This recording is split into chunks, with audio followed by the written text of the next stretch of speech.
ఈ లోకంలో ఏ ఊరైనా హాస్పిటల్ లేని ఊర్లు ఉన్నాయి, స్కూళ్ళు లేని ఊర్లు ఉన్నాయి, మెడికల్ సెంటర్స్ లేని ఊర్లు ఉన్నాయి, తర్వాత సదుపాయాలు లేని ఊర్లు ఉన్నాయి, రైల్వే స్టేషన్ లేని ఊర్లు ఉన్నాయి, బస్సులు లేని బస్ స్టాండ్లు లేని ఊర్లు ఉన్నాయి.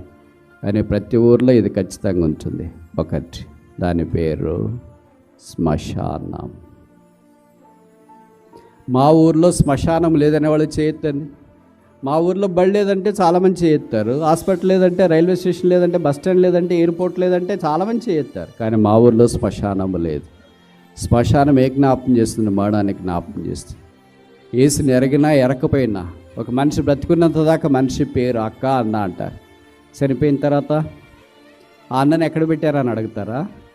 లాంగ్వేజ్ మారుతుంది. బ్రదర్ బాడీ ఎక్కడ పెట్టారు? అప్పటిదాకా అన్న ఎలాగున్నాడు, అక్క ఎలాగున్నాడు, ఇప్పుడు పేరు మారింది. నిటారుగా నిలబడి మాట్లాడే అన్న ఇప్పుడు ఏమయ్యాడు? పడుకుంటూ ఉన్నాడు.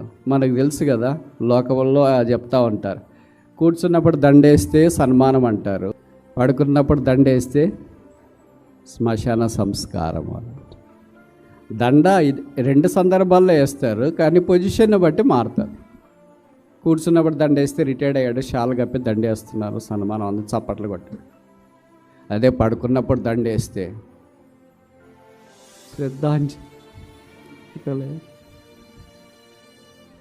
ఎంత తేడా ఉంది.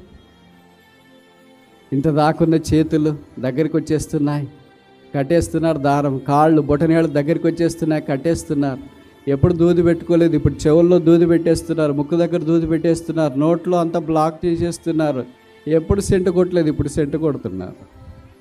ఎప్పుడు ఐస్ ముక్కల్లో లేదు, ఇప్పుడు ఐస్ ముక్కల్లో పెట్టేస్తున్నారు. ఎప్పుడు ఫ్రీజర్ తెలియదు, ఇప్పుడు ఫ్రీజర్లో పెట్టేస్తున్నారు.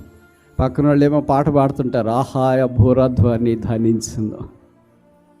ఇంత దాకున్నాడే బ్రదరు, ఇంత దాకున్నాడే అక్క, తిన్నారే, మాట్లాడినారే, బోధించినారే, పాటలు పాడినారే, వాక్యం చెప్పినారే, వారికి లేరు.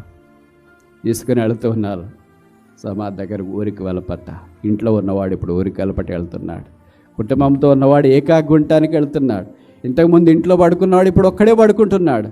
ఇంట్లో పడుకొని అలసిపోయినప్పుడు, లేవలేకపోతే ఇంట్లో భార్యనో పిల్లలు భర్త ఎవరో వచ్చి లేండి టైం అవుతుంది, ఆఫీస్కి స్కూల్కి టైం అవుతుందని లేపేవాళ్ళు. ఇప్పుడు ఎవరు లేపుతారో?